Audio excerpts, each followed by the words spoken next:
ተስፋዬን ቀናት ቢሰባብሩት ቃላት ልቤን አበሩት አይወድቅም ያረጋጋ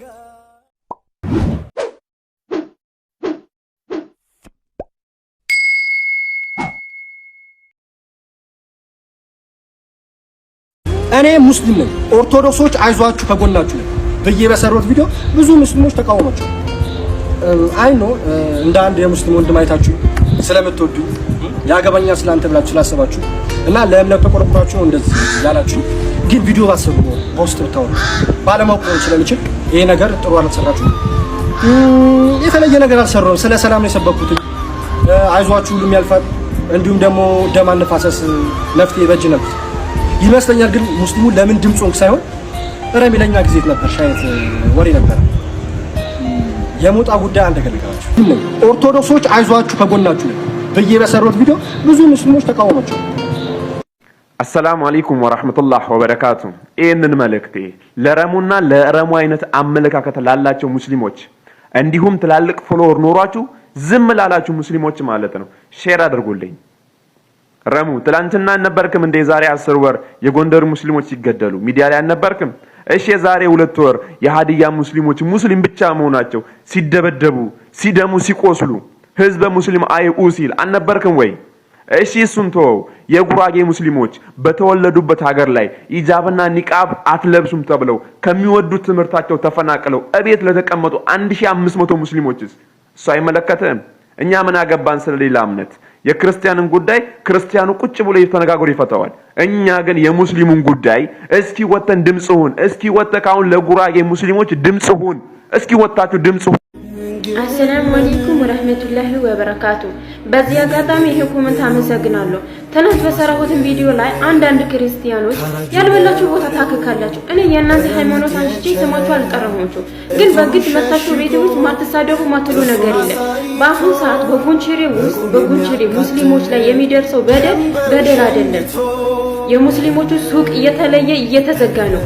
ሙስሊሞቹ አዛን እንዳይባል እየተደረገ ነው። 15-10 ዓመት ያልሞላቸው ህፃናቶቹን እየታሰሩ ነው። ተማሪዎቹን 1 ዓመት ሆናቸው ትምህርት ቤት እንዳይማሩ እየተደረጉ ነው።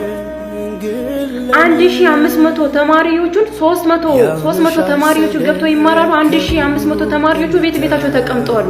ግማሹ ፈርቶ ታሰራሉ ብለው ሸሽተው ወደ ሌላ ሄደዋል።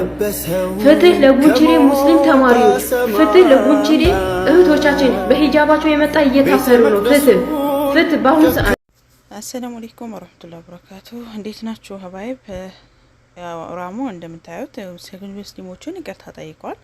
ያ ይቅርታ ጠይቀበት ምክንያት ደግሞ ለክርስቲያኖች ድምጽ በመሆኑ ሳይሆን ያኔ ለምን አንተ ለሙስሊሞች እህቶች እዚህ ጋር እየተበደሉ ትምህርታቸውን አትማሩም በሂጃባቸው በኒቃባቸው ምክንያት ተነሳ ለምንድን ነው ድምጽ ያልሆንከው? ዛሬ እንዴት ትመጣቻል ከምናም በሚል አንዳንድ ወንድሞችና እህቶች ቪዲዮ ሰርቶበት ነበረ። የዛኔ እንትን ሶሻል ሚዲያ ነበረኝም አልተጠቀምም ነበር አለ። ግን ድራሙ ነበርከ ተጠቀም ነበር። ጎንደሩም ጊዜ ነበርክ በተለያየ ቦታ ምምክን ቲክቶክ እንደዚህ በቅርብ ጀምረህ ይሁን አላሁ አለም። እሱን አንተና ለሃናችሁ የምታውቁት እኔ ልከታተልህም በነገራችን ላይ ያም ስላልሆነ ይሆናል።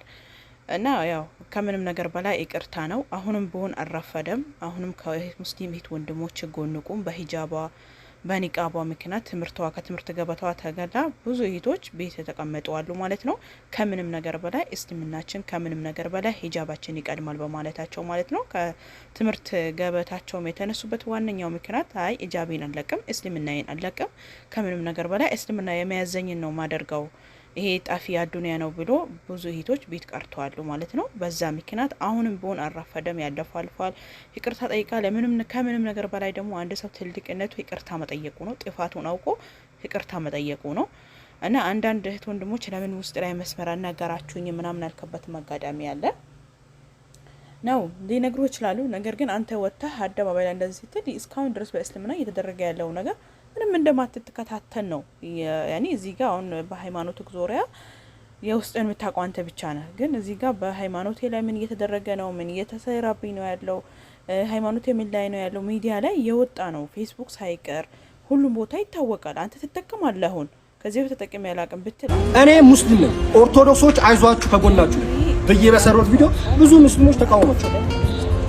አይ ኖ እንደ አንድ የሙስሊም ወንድም አይታችሁ ስለምትወዱት ያገባኛ ስላንተ ብላችሁ ስላሰባችሁ እና ለእምነት ተቆርቁራችሁ እንደዚህ ያላችሁ ግን ቪዲዮ ባሰቡ ፖስት ተው ባለማወቅ ነው ስለሚችል ይሄ ነገር ጥሩ አልተሰራችሁ የተለየ ነገር አልሰራው ስለ ሰላም ነው የሰበኩት አይዟችሁ ሁሉም ያልፋል እንዲሁም ደግሞ ደም አንፋሰስ ነፍቴ በጅነት ይመስለኛል ግን ሙስሊሙ ለምን ድምጹን ሳይሆን ረሚለኛ ጊዜ ነበር ሻይት ወሬ ነበር የሞጣ ጉዳይ አንድ ገለጋችሁ ይሳሳት አካውንት አልነበር ቼክ አውት ከተመለከታችሁ መሀል ማለት ፈጠሩት እና ኢጃም ምናምን እሱ ጉዳይ ላይ ብዙዎቻችሁ እንደምታውቁት ሶሻል ሚዲያ ላይ ብዙ አልኩኝ የዛ ሰዓት የተፈታነ ይመስላል እንጂ ባለማወቅ እኔ በእስልምና ተወልጄ በእስልምና አድጌ አላህ በእስልምና ሞቴን ያርገው እና ለእስልምና የምሞት ሰው ነው ሃይማኖት እየተነካ ዝም ማለት ሁላችሁ ተስፋዬን ቀናት ቢሰባብሩት ቃላት ልቤን አበሩት አይወድቅም ያረ